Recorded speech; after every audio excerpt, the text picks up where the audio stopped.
គោរពអរគុណនិងសូមគោរពប្រកាសបាត់ឲ្យសិក្ខាសាលាហើយចាប់ពីពេលនេះតទៅ តាមរយៈវេទិកាពិភាក្សានៅក្នុងថ្ងៃនេះតើអត្ថប្រយោជន៍របស់ non-steroid MOA មួយណាដែលលោកវិជ្ជបណ្ឌិតមានការចាប់អារម្មណ៍បំផុតបើប្រៀបធៀបទៅនឹងការព្យាបាល rash បែបប្រពៃណី អត់ធ្ងន់មាន2ចំណុចទី1គឺទៅលើសកម្មភាពជាក់ស្ដែងអ្វីដែលយើងធ្វើឃើញជាក់ស្ដែងនោះគឺយើងឃើញថាអ្នកជំងឺទទួលបាននៅគុណភាពល្អប្រសើរជាងដែលគាត់មិនទាន់បានប្រើប្រាស់ថ្នាំថ្មីដែលយើងជូនគាត់ទៅល្អមិនខ្លះគឺល្អគាត់ស្រួលខ្លួនជាងមុនសម្ពាធឈាមគាត់ក៏គុំបានល្អជាងមុន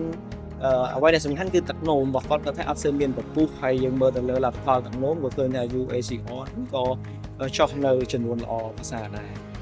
ទី2គឺយើងផ្អែកទៅលើតាមការសិក្សារបស់អ្នកប្រាជ្ញការស្រាវជ្រាវធ្វើការ study សិក្សាទៅឃើញថាប្រយោជន៍នៃការប្រើប្រាស់ថ្នាំថ្មីនេះគឺល្អមែនទែនសម្រាប់អ្នកជំងឺដែលមានបញ្ហាបេះដូងទប់ទល់ក៏កាត់បន្ថយអ្នកជំងឺដែលស្លាប់ដោយសារជំងឺបេះដូងកាត់បន្ថយអ្នកជំងឺដែលមានបញ្ហាសរសៃឈាមបេះដូងកាត់បន្ថយនៃការសម្រាកពេទ្យបានទាំងច្រើនដោយឡែកមួយផ្នែកទៀតនោះគឺសំខាន់ទៅលើការការពារតម្រងនោមទប់ទល់កុំឲ្យមានការវិវត្តទៅលើជំងឺខ្សោយតម្រងនោមលឿនជាងមុនបើប្រៀបធៀបដែរជាមួយនឹងការប្រើនិងមិនប្រើអញ្ចឹងគឺប្រើថ្នាំថ្មីគឺល្អជាងដែលមិនប្រើបន្ទាប់ពីបញ្ចប់សិក្ខាសាលាមួយនេះតើលោកវិជ្ជបណ្ឌិតទទួលបានអត្ថប្រយោជន៍អ្វីខ្លះពីការឲ្យប្រើប្រាស់ថ្នាំប្រភេទថ្មីមួយនេះបាទអរគុណណាបាទខ្ញុំបានមកចូលរួមសិក្ខាសាលាដែលក្រុមហ៊ុនបើបានអញ្ជើញចូលមកឲ្យចូលរួមសិក្ខាសាលាស្ដីពីថ្នាំ MOA ថ្មីហ្នឹងយើងឃើញថាថ្នាំហ្នឹងមានអត្ថប្រយោជន៍ច្រើនថ្នាំដែលថាយើងអាចព្យាបាលជំងឺទឹកនោមផ្អែមឲ្យបានល្អប្រសើរគឺយើងត្រូវគិតដល់សុខភាពបេះដូងហើយនិងសុខភាពតម្រងនោមហើយថ្នាំនឹងទៀតសោតគឺមានអត្ថប្រយោជន៍សំខាន់គឺផ្ដោតទៅលើតម្រងនោមនិងបេះដូងបាទហើយសម្រាប់ដែលថាយើងថាសម្រាប់ការខ្សោយតម្រងនោមនៅក្នុងជំងឺទឹកនោមផ្អែមគឺយើងមាននេះទេយើងប្រើវគ្គទី1យើងថារ៉ាស់យើងថា ACE ឬមួយ AOP បាទដែលវាអាចបន្ថយនៅ albuminuria ជាសំខាន់ហើយប៉ុន្តែនៅតែមិនទាន់គ្រប់គ្រាន់ទេតែពេលយើងមានថ្នាំ MOA ថ្មី mineral receptor antagonist ហ្នឹងមកយើងអាចមិនត្រឹមតែបន្ថយ proteinuria ឬ albuminuria របស់ប្រជាពលរដ្ឋដែលកើតជំងឺទឹកនោមផ្អែមទេវាថែមទាំងបន្ថយ inflammation ហើយនឹង fibrosis របស់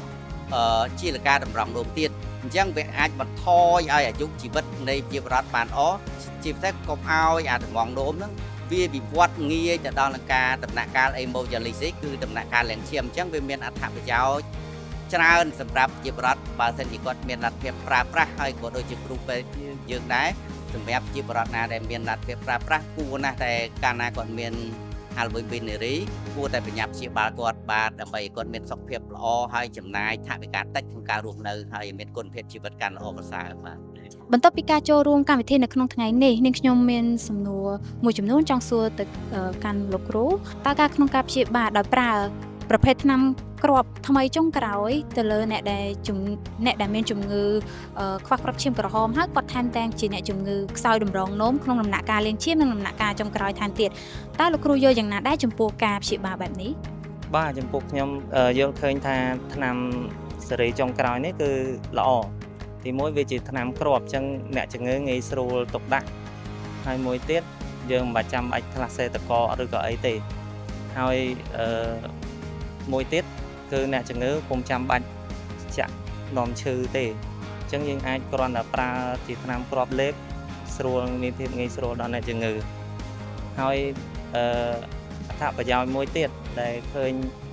វាគ្មិនយើងបានធ្វើការបកស្រាយព្រឹកមិញនេះគឺអត្ថប្រយោជន៍នៃថ្នាំគ្រាប់ហ្នឹងគឺវាឃើញថាបដិគ្រាប់ឈាមបានល្អមែនទែន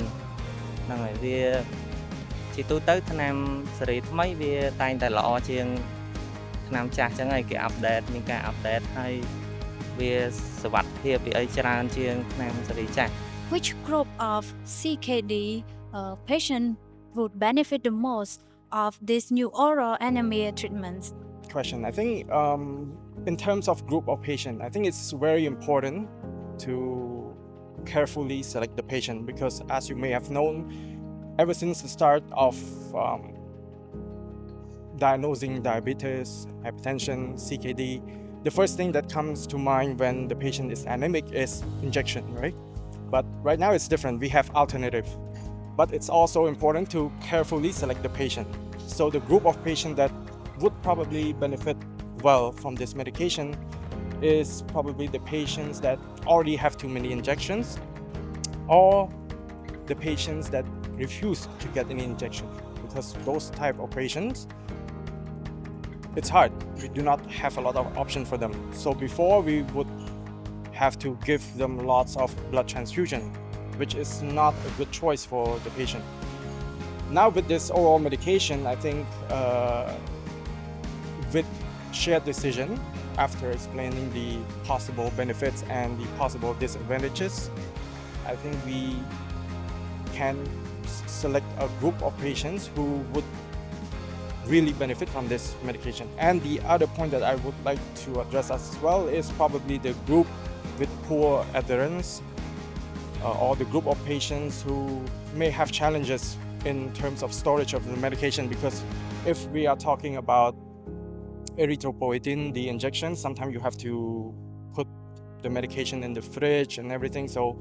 it could be a bit more complicated than oral medication. So as long as the decision is shared, as long as the clinician carefully assess the patient, explain the patient well the possible benefits and the possible inconvenience or disadvantages of taking the medication, I think this medication, roxadustat, is going to give a lot more options and flexibility to the practicing physician in Cambodia to treat anemia in patients with chronic kidney disease. After you listening the session on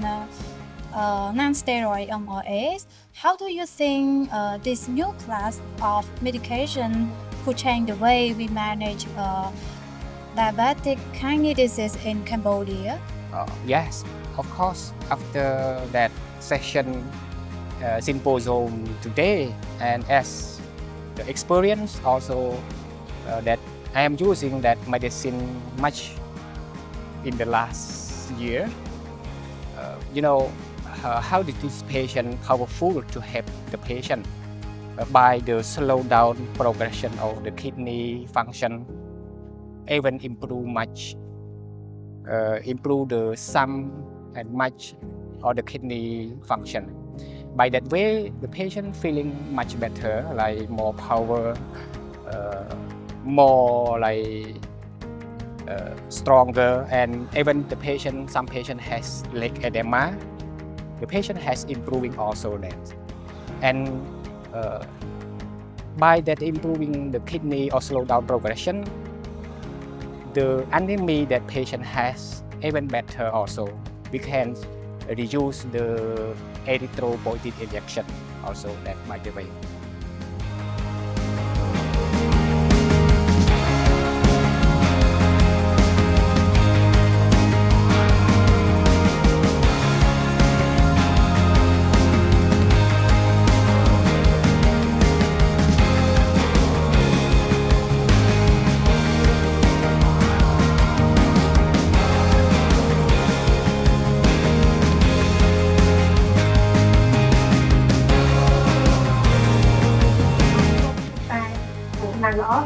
Nên chúc chị trong kỳ là cảnh nick trong phải đang tham gia thi hai nơi đi cáiទទួលtiên là các cái tàu thì đang tung vào